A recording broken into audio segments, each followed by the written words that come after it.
ओम नमः शिवाय। हर हर महादेव। जय भोलेनाथ। आप सभी को सोमवार व्रत की हार्दिक शुभकामनाएं। सोमवार का दिन भगवान शंकर को समर्पित होता है। आज के दिन भक्त भोलेनाथ को प्रसन्न करने के लिए विशेष पूजा अर्चना करते हैं। कुछ लोग आज के दिन व्रत भी रखते हैं ताकि शिव की विशेष कृपा प्राप्त की जा सके। बाबा भोलेनाथ के आशीर्वाद के लिए आप भी सोमवार का व्रत कर रहे हैं तो शिव व्रत कथा को पढ़कर या सुनकर इस उपवास को पूरा करें। नारद पुराण के अनुसार सोमवार व्रत में व्यक्ति को प्रातः स्नान करके शिव जी को जल और बेलपत्र चढ़ाना चाहिए तथा शिव गौरी की पूजा करनी चाहिए। शिव पूजन के बाद सोमवार व्रत कथा सुननी चाहिए। इसके बाद केवल एक समय ही भोजन करना चाहिए।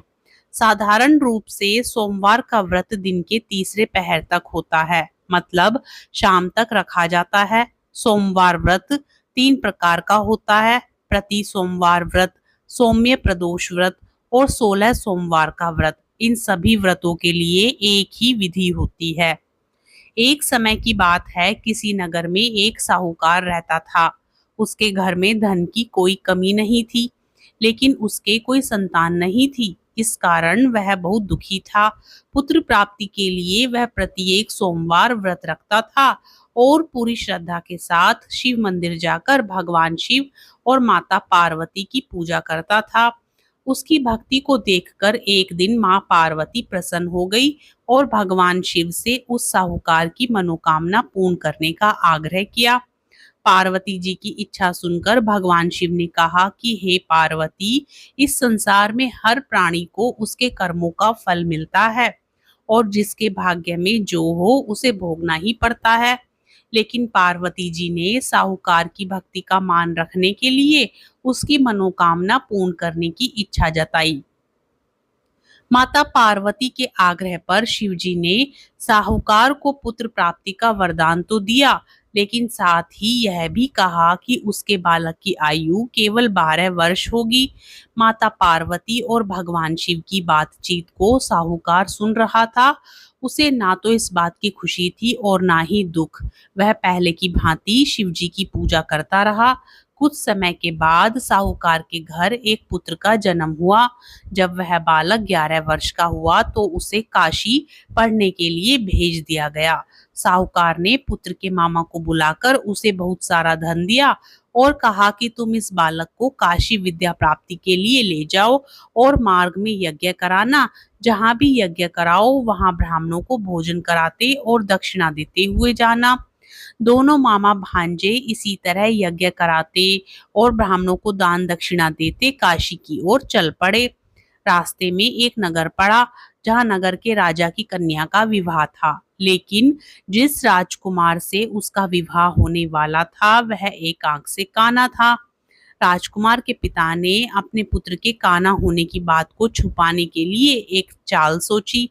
साहूकार के पुत्र को देखकर उसके मन में एक विचार आया। उसने सोचा, क्यों ना इस लड़के को दूल्हा बनाकर राजकुमारी से विवाह करा दूं। विवाह के बाद इसको धन देकर विदा कर दूंगा और राजकुमारी को अपने नगर ले जाऊंगा। लड़के को दूल्हे के वस्त्र पहनाकर राजकुमारी से विवाह कर दिया गया। लेकिन साहूकार का पुत्र ईमानदार था, उसे यह बात न्याय संगत नहीं लगी। उसने अवसर पाकर राजकुमारी की चुन्नी के पल्ले पर लिखा कि तुम्हारा विवाह तो मेरे साथ हुआ है, लेकिन जिस राजकुमार के संग तुम्हें भेजा जाएगा वह एक आंख से काना है। मैं तो काशी पढ़ने जा रहा हूँ। जब राजकुमारी ने चुन्नी पर लिखी बातें पढ़ी तो उसने अपने माता पिता को यह बात बताई।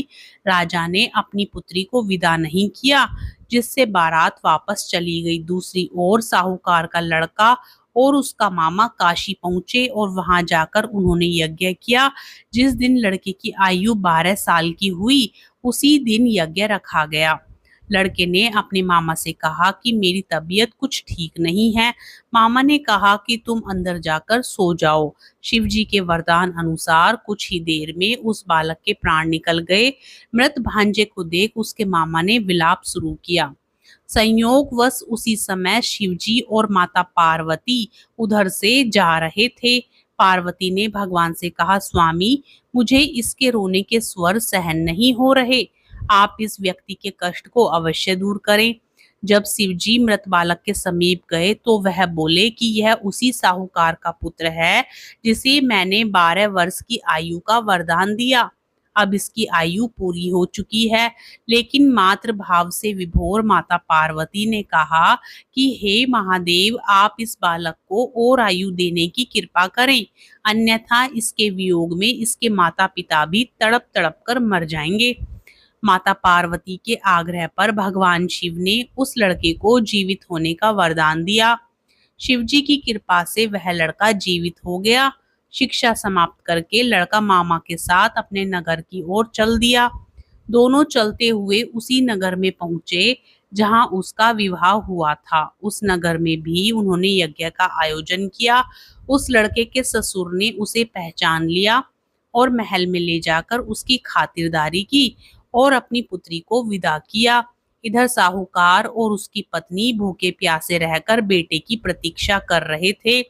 उन्होंने प्रण कर रखा था कि यदि उन्हें अपने बेटे की मृत्यु का समाचार मिला तो वह भी प्राण त्याग देंगे। परंतु अपने बेटे के जीवित होने का समाचार पाकर वह बेहद प्रसन्न हुए। उसी रात भगवान शिव ने व्यापारी के स्वप्न में आकर कहा, हे श्रेष्ठी, मैंने तेरे सोमवार के व्रत करने और व्रत कथा सुनने से प्रसन्न होकर तेरे पुत्र को लंबी आयु प्रदान की है। इसी प्रकार जो कोई सोमवार व्रत करता है या कथा सुनता और पढ़ता है, उसके सभी दुख दूर होते हैं और समस्त मनोकामनाएं पूर्ण होती हैं। हर हर महादेव। कथा पसंद आए तो वीडियो को लाइक जरूर करें, ज्यादा से ज्यादा शेयर करें और चैनल पर नए हो तो चैनल को सब्सक्राइब भी जरूर करें और साथ ही कमेंट बॉक्स में हर हर महादेव जरूर लिखें।